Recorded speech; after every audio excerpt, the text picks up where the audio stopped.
Okay guys, so that was the first drill that we just did. Now we're gonna talk about skipping, just taking our knee and switching sides through a windshield wipe instead of going that way.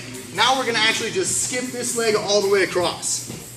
Okay, so I'll be able to just slide my leg is towards the head across his body. Okay, so the one thing that I want you to make sure of is my shin when it's here. As I was talking to the guys earlier about it, my shin's actually causing pressure downwards. I'm like, see if I can connect and I'll try and sprawl his legs out. See what that motion that I'm doing? I'm trying to do that without fully extending my body, okay? So I'm here, this ankle on the hip or the mat, and I come across. I can even control his feet, or sorry, his legs by cupping it. Come across, boom, right? If I'm not going to control his feet entirely, as soon as this knee hits, that's a pivoting point, watch.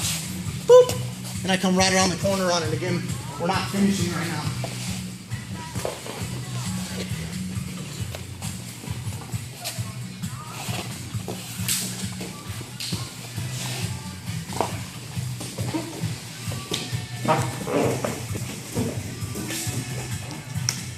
Number 3 on the warm-up drills is jumping to the far side. If I do anything like this, he's going to put me in half guard, right? He'll just put me in half guard if I step over.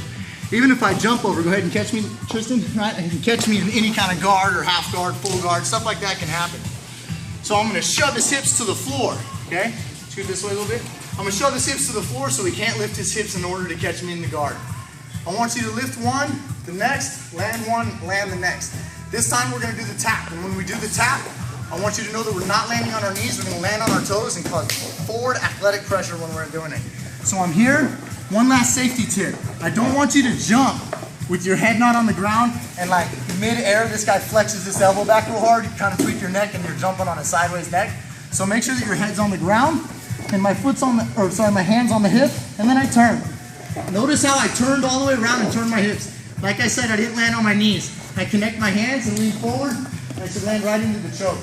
I come over here, head comes around the corner, I'm blocking the hip, and then I'm up. When I'm up here, I need to turn. So I come up on one side, but I actually need to turn a little bit, okay? So as I'm here, I'm up, and then I turn. Foot, pressure, toes, never a knee on the mat. Except for right here. Even when I push on the hip, my knee is in his hip right here to not let him move too much.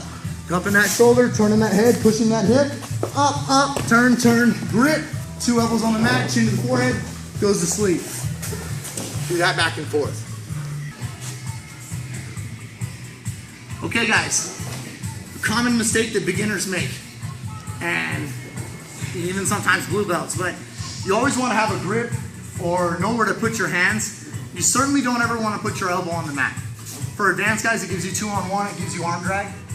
But what a lot of beginners do, just throw it out there, is they're pushing that forearm into the throat. Kids do this, adults do this. Some people actually tap from here because they don't know what to do. Cup his neck, pop this to the side and pull his head down. So I'm here, boom, and I start to pull his head down. Now, contrary to what a lot of people teach, I don't like to do the arm triangle like this, with my forearm across his back, because it actually puts the crease of my elbow, which is a triangle, at his carotid. And if you spread your elbow real hard, Tristan, it can be very difficult to choke him, okay? So I would rather shift. I don't actually even believe in finishing it there. You may, that's okay, but I'd rather switch. I switch, turn, I never left any kind of gap. I pull my arm down a little bit, I slide through and I grab my head. So now this forearm is going right into his carotid this way, and my shoulder and my body, I'm still trying to pull his, or push his tricep into his neck. I'm here, and I grab my head, and I squeeze, and it gets a little bit of a nice neck crank. We know now how to finish from the top, so we're gonna maintain our grip, and when he tries to square up on us, he'll walk towards us, and I'm gonna basically like scissors slash flower sweep, push towards him more, Tristan. And so I block his bottom leg, I'm kicking him over like a pendulum or flower sweep on top. I make sure that my forearms are wide, my head's touching his head. I can come over either way that I want to, right? I can come over any style that I want to, add that chin to the forehead, and he goes to sleep. Okay, so here's the flow one more time. We understand what's going up on the back. We've already done our warm-ups. He's here, I'm like, what a silly mistake. Boom, I pull him down, I connect those hands. There's no reason to do this yet. I rotate, shift, and now I can choke him. Okay, he's gonna push into me, I'll start to throw him over. I'm here, head around the corner, do not grab your grip yet. Up, slide the knee across, Sorry, don't grab your grip yet. I meant to say don't turn your chin yet. Now it's time to place the chin. And then he taps. A few fundamental warm-up drills, and you can do that for a technique. I do that a lot with kids, but also so you can just kind of understand what we're going to implement with the arm triangle. We'll do functional warm-ups like that instead of just jumping jacks. Thanks for checking us out.